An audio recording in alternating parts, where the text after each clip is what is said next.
Hello, everyone, and welcome back to Nonprofit Enthusiast Live. I'm your host, Lashina Williams, and so excited to be back here with you all.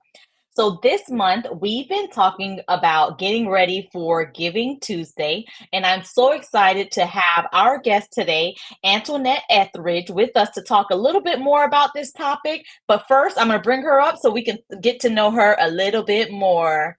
Hello. Hello, how's it going? Good. Thank you so much for joining us. Thank you for having me. So, to get started, if you don't mind just sharing a little bit about yourself and how you got in the nonprofit arena. Sure. Well, hello everyone. My name is Antoinette Etheridge. I live in North Carolina. I really can say I entered the nonprofit world as an elementary school teacher because schools are nonprofits. So I spent most of my professional career as an elementary school teacher. But when the pandemic hit, I was introduced to the world of grant writing from my lovely pastor who doesn't love me to give him the credit because of course we got to give credit to God for putting the foundation in place to create the collaboration.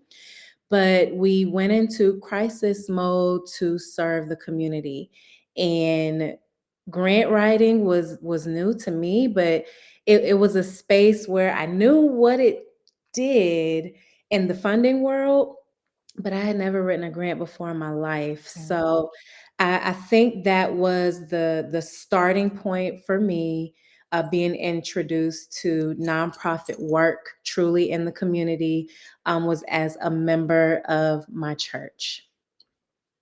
Oh, I love it. So I want to talk a little bit more about that, you entering that grant writing space. Because one, we have a lot of executive directors that tune in and they may find themselves, you know, how we wear multiple hats doing some of that grant writing work. And we have interns that's with, you know, still trying to figure out, hey, what area, what arena of nonprofit I want to go in. So I'd love to talk a little bit about that grant writing space and especially because you talked about getting into it um, you know, during that COVID time, learning what grant writing is, and now being a successful grant writer. If you could talk a little bit more about those beginning time Sure. stages, some of those things that you've done that kind of help build your skills to where you are now. So yeah, and I've never been asked this question, but as I'm thinking about the response to that, it goes perfectly with what any nonprofit needs.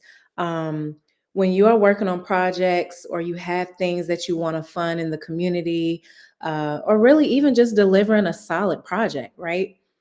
You need to have collaborative teams in place. And I think that what really worked for us in that space at the time, nobody knew what was going on. The pandemic hit us all the same, right? Mm-hmm. It truly hit us all in the same exact way. But my pastor had a vision, and he knew what we already did with our missionary work with our church, the families that we serve, but he truly poured into the youth. And so what we sought after for funding was putting programs together for our youth, but for social and emotional learning support, because Mm-hmm. everybody just needed to deal with, the pandemic, what it meant, and Mm-hmm. explain that to a child. But the school is closed. So I think what really helped us was we had a team of 5 individuals. Everybody came from a different space, administration in the school system. I was a teacher at the time. Some people outside of the education system. And so everybody bought their own gifts, maybe research, budgeting, all those Mm-hmm. things. He knew that. And I didn't know at the time his experience in the grant world, but he knew what it took to create a solid project, right? Mm-hmm. So when you think about grant funding, which is its own situation, um, Mm-hmm. it really starts with a solid fundraising plan. You know what you want to do, but who are going to be those instrumental team members who be put together, work together, be able to communicate. And collaboration is more than I'm telling you this is Mhm. what needs to be done. We need to listen to each other. And I think when you bring a lot of professionals together, everybody has their gifts and everybody knows what they're doing, right? You Mhm. hope so anyway. So you want to pull on that and give, pull. It really is a true team effort. So that's my answer for that. Love it. Beautiful, beautiful. So, and I love that you kind of emphasize it being a team effort and not just on one person. Um, so for grant writing, let's talk a little bit about maybe diversification when it comes to, especially because I know you talked about writing a lot of grants, winning grants as well. What would you recommend to an organization when it comes to diversifying their funds? And this will also kind of go into start leading us into that conversation of Giving Tuesday and what does that look like. So, what recommendations would you have for organizations when it comes to diversifying? Should they rely solely on grants? Can they rely solely on grants? What does this look like? I love that you asked that because I do meet a lot of people, who might reach out for grant writing services. And this is typically one of the first things I tell them. Don't rely 100% on grant funding. You just can't. And if you meet any grant writer that tells you they are guaranteeing you funding, we're going to get this grant, we're going to do this, you need 500K, I'm going to get that for you. It's not even possible to Mm-hmm. guarantee that you can get them funding when you're not even on the decision making end, right? Mm-hmm. So I think the benefit in hiring, outsourcing a grant writer is that they do bring a certain level of professionalism if they've served in different capacities and been a part of different conversations where funders might be looking for certain things. So there may be times where a funder is looking to see how many times you've applied to their organization before they make a decision. It might not have anything to do with how perfect your processes are, and it builds tough skin Mm-hmm. because everyone doesn't give you a reason why they may, deny an application. But I think funders are looking for so many different things, but one of them especially looking to see how diversified your funding portfolio is. So, and thinking about maybe some suggestions, funders, and I'll never speak for all funders. So when I say Mm-hmm. funders, I'm really just speaking from a general sense. When you diversify your funding portfolio, really think about what your giving space even looks like in the community. So when you're having your face-to-face moments with the community you serve, because you need to be seen in your Mm-hmm. community, that's what does your appearance look like? um, what kind of fundraising efforts do you already have in place? Do you have 100% board giving? That's part of your portfolio. Your board members putting money in the organization towards the cause. Some other things to think about: if you do fundraising events, how many do you do in a calendar year? You don't want to do too many because that Mm-hmm. could truly be a red flag, but you also don't want to do too little. So I think when you're new in the space, you take baby steps, see what works, see what your ROI is, see how your community is responding so you can see what's working and what's not. So fundraising events being another platform for fundraising efforts. But I think in moving into a Giving Tuesday even conversation, social media technology is that's our world that we live in. Mm-hmm. And even for me, all but one of my clients is in another state. So I don't even really see a lot of my clients in a Mm-hmm. a face-to-face space unless, I go to an event or something like that, which I do. But I think that we have to learn how to leverage the digital presence of your organization. And sometimes when you're new, you don't always have the funding to support hiring a professional. So really thinking about how you could leverage um, skill sets that people have on your board, or organizations offering pro bono services. There are organizations that actually offer pro bono services to nonprofits. It's competitive, but they're out there. Mm-hmm.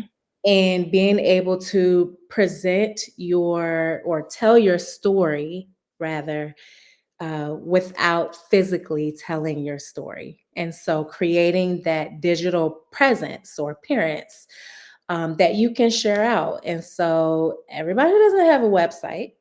You don't have to have a website. You need to have something. But I think a lot of organizations will rely on like Facebook, Instagram only, and you have to have something outside of that. There are different giving platforms like within PayPal. We've utilized GiveButter, which I'm starting to really love, that make it safe and Mm-hmm. affordable for your donors, but also for you. And it can be a continuous thing. And so let's say, for example, I did have something, newsletters or something I was sharing on my website or social media platforms.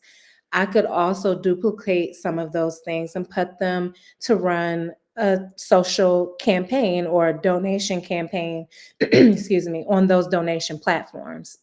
So it might sound like a lot of work, more so on the time you should invest in it, and really make sure you're articulating what's important, what your goals are, what your fundraising is even for. But on the flip side of that, making sure that it's simple for the people you're asking for money from. I think that Mm-hmm. we as humans, we don't want anything that's complex or that will run you all over the place. But I want to also believe in what you're presenting, and you need to be able to show me why I should pour into you instead of anybody else. And to me, you can do all of that electronically. You really can. So I feel like I rambled on a little bit, but I really wanted to emphasize the social media aspect of that, which is definitely all Giving Tuesday. Yeah, I love that you covered different ways to diversify and ways that we might not necessarily realize that we're diversifying. One, you talked about digital marketing in the digital marketing space, being able to tell your story digitally through social media and the different platforms. Something else you talked about was pro bono opportunities, which is amazing because I know for my own nonprofit organization, we're working with a corporation right now to do our strategic planning process, which costs thousands um, at no cost. Like we're working through the process. We're able to have an outside group that comes in and manage the entire process. And by the end, we'll have our strategic planning process and save the organization over 15,000 plus dollars. And sometimes we don't look at those as opportunities It's for organization. Yeah. That's Yeah. really big. And Mm-hmm. it's like you said, sometimes it's really just asking the right questions. Somebody might know, even as you're sharing right now, and it's new information to somebody, taking that and leveraging that. I think Google does a lot, but it Mm-hmm. doesn't do enough. It doesn't tell us everything if you're not asking the right questions. Yep. That's so true. And then also, not something else is how you talking about this diversity also um shares the importance of not relying heavily on just grants as well, especially because, and as a my background was in funding in the past, and that's kind of what led to wanting to start nonprofit enthusiasts to help build capacity for organizations so they become grant ready. And I could say, hey Antoinette, they're ready for you. That's like the whole like goal of what we do here. Yeah, but you're right. um, mhm, mhm.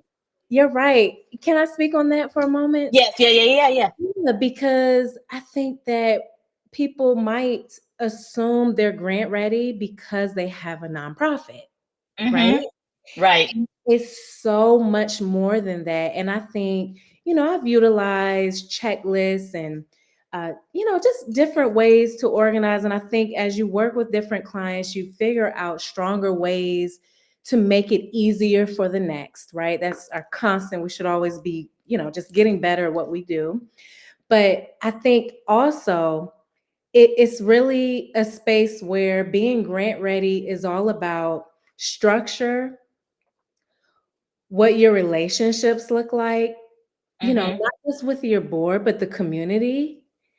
And I Mm-hmm. think that sometimes it takes 1 to 3 years just to do that and then be in such a better position. So even, if you have the best grant writer in America, right? And of course we all Mm-hmm. think that, right? But you hire that person, the percentage rate, unless it's changed, in the last 12 months, it's still only about 10 to 20% Mm. for, your grants being awarded. So Yeah, it's yeah. really, it's all about numbers and getting as many grants out there as you can, but strategically, because it's not Mm-hmm. about, okay, let me get a grant out every 2 days. I think it's great Yep. when somebody can do that, but that's gonna really cause burnout for you and your grant writer. But Mm-hmm. two, are you really even understanding why things might not get funded? Really looking at the story that you're telling. And so I think that you could write one grant and it be the most impactful and get it Yep. versus you spent in a 30 days spit out 50 grants and didn't get one. And so Yep. I think that the key is strategy, making sure you're truly grant ready so that when you make an investment in a grant writer, it's really beneficial for the organization. Love that. Yeah. And something else while you were talking that just came to mind is the importance of building relationships as well, because sometimes you can't solely just expect the grant writer to do all the cultivation. You talked about this earlier. You need a team, like it's a team Mhm. effort. So you building relationships with some of these funders and the different opportunities out there is helpful to ease the process for the grant writer, so when they see the grant come through, they're familiar with the organization, whether that's through direct relationship building or some of that storytelling you talked about with the social media and all Right. of those other areas. And you know what? Social media, follow their pages. If there's a funder Mm, you're interested in, follow their page. Stay in the know of what they have mm-hmm. going on, their programs, events, things that they have. They'll see it. People they'll look your organizations up and they'll see that. It means a lot. Love that. And I'm glad you said that because there was, I'll tell you kind of a story. There's an organization that we've been looking at for years. Very competitive to get into. I was able to kind of set up a meeting with them, introduce who we are, and just so they know us, whichever. And then also the funder was willing to kind of give us some tips as to, okay, here, like, unlock some secrets, I mean, it's something I'm sure that they share with anyone that calls or talk to them, but it really helped us to know, okay, we're not going to apply this year, we're going to wait until next year. So we Yep. did exactly what you mentioned in the sense of following the organization, and then the organization ended up coming up with a, like, you could say, a mini grant process in between that we were able to apply for on the in between, but we wouldn't have known that they were doing that without following their social media. Yep. It's so big. And, it's nice if you have like a social media team member who can do all those things. I don't think Mhm. that one person can wear all the hats in your organization, not even Mhm. two, really. Right. Um, Right.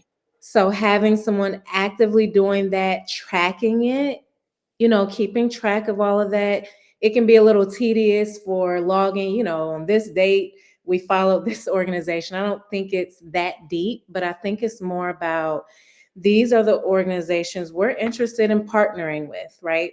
When you apply for a grant, you guys are going into a partnership in the event your grant is rewarded. And so, Mhm. in that partnership sense, wouldn't you want a partner, just speaking like on a friendly level, wouldn't you want your partner to be following you? I'm following you. I know what you Mhm. have going on. You know what I have going on.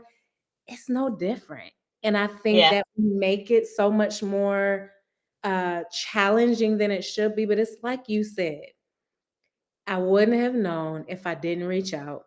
And you hadn't even intended on getting that information. Mm-mm. But out of 10,000 applicants, only 500 are doing that. And, Mhm. and this is how we weasel them out, because we're not going to Mhm. look through 10,000 applications. I've been on the federal review side. We're not looking at Right. where it's almost the process of elimination. And again, I'm not speaking for any particular fund. Throw that disclaimer out there. But I've been in Right, right. conversations where you don't follow instructions, we're gonna put yours to the side. Yep. You didn't, you know what I mean? And it's that simple, because we're human too as reviewers, right? And we Mhm. need to see who is serious about this before we even take the time to invest looking in your program. Yeah. Yes, love it. So we're starting a conversation early about Giving Tuesday because this year we want organizations, if they're participating, not to wait till the last minute to participate. And I know Giving Tuesday looks different for different organizations. For some, it's an opportunity just to tell their story. For others, they may be doing a major fundraising campaign. For some, it kicks off the season for their fundraising campaigns from now to the end of the year. Any tips that you have for organizations that's currently in the process of planning what Giving Tuesday looks like for them?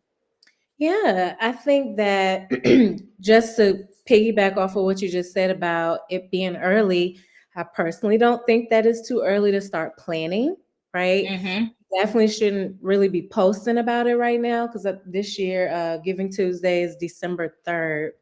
But I think that nonprofit work is all about strategic planning, right? Mm-hmm. People ask all the time, and just like you have been blessed with pro bono services, but you sought out strategic planning. Every organization should have a Mm-hmm. strategic plan in place. So when you're doing fundraising, Giving Tuesday is part of this funding plan, right? So with what, 7 weeks and some change, I think that starting with a clear plan for all team members involved, that plan should include how much money you're trying to raise this Giving Tuesday. We're not just raising money for anything. Yes, this is my mission. Yes, this is my cause. But what exactly, if I am asking for $5,000 to be raised on Giving Tuesday, which is really, for anyone who's not familiar, one 24-hour range of donating, you could reach your whole goal in that 24-hour window if you do things right, right? And Mm-hmm. let me not make that sound so guaranteed, but your chances are higher for success with a strong plan in place. So you have your fundraising goal. This fundraising goal is going to fulfill this, which is in alignment with our mission. Mm-hmm. This is what we do in our organization. And I mean, you definitely want to uh, fluff that up and make it sound just super super beautiful. But I think the purpose, or the point I'm trying to make is, we start with a goal. If my goal is 5,000, 5,000 is going to help me fulfill this. This is in true Mm-hmm. alignment with our mission, and this is what we do as an organization. So, having the goal, that is your beginning stage.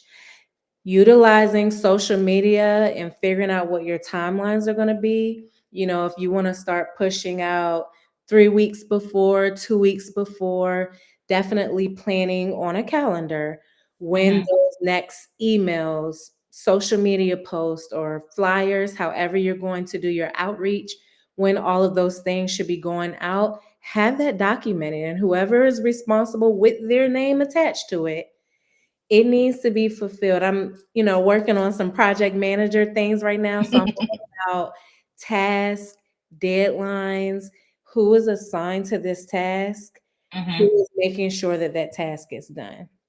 So Mhm. in your team, making sure if it's a certain team member who's creating all of the digital presence or whatever is going to be printed, that they have that done by this date so that it can move on to phase two. They're going to get everything posted and whatever the processes are, right? Mhm. We utilize before, and anytime I say we, I'm talking about a combination of different clients I've worked with in the past, but this one was a really big organization. And we decided that it was best to do personal emails. Mhm. No campaign page or anything like that. It was successful. It was successful because they had accumulated relationships with different organizations, not truly funders, but different small businesses and companies over the last like decade. Hey, we just want you to keep us in mind this year. This is what Mhm. we're trying to accomplish this Giving Tuesday. We love if you could support our cause. And you're outlining those goals because they might look different from maybe the Mhm. last time they gave you money or something like that. If you're doing a social media campaign, it's definitely best to keep it sweet, short and sweet, right? So I speak on Give Butter because I'm familiar with it. I've used it for different clients and it's free. It gives your donor options to, if they want to give money to the platform, and that's what helps keep it free for nonprofits. But Mhm. it aligns with all other platforms you might have in place. And so PayPal was another good one that some clients have used that allow you to set your fundraising goal. Everybody can see the progress. And I think it's really good for people who are supporting your cause to see your progress. If I gave Mhm. you $500, I obviously want to know that my monies went to something good, but I, just like a funder for a grant, I want to see that other people are supporting it too. So I Mhm. think having it visible, I don't think you should hide anything, right? So make Mhm. sure your donors, your wherever it is that they can see the progress. And that's hard to do with a tangible flyer. Mhm. You know, you I know people who rely on tangible flyers, and while I love them, it's just not really the world we live in right now. Mhm. So I think it just should be one of your methods, but not your main method. So I think all of that in combination could increase your chances of success. Mhm. It's a collaborative piece.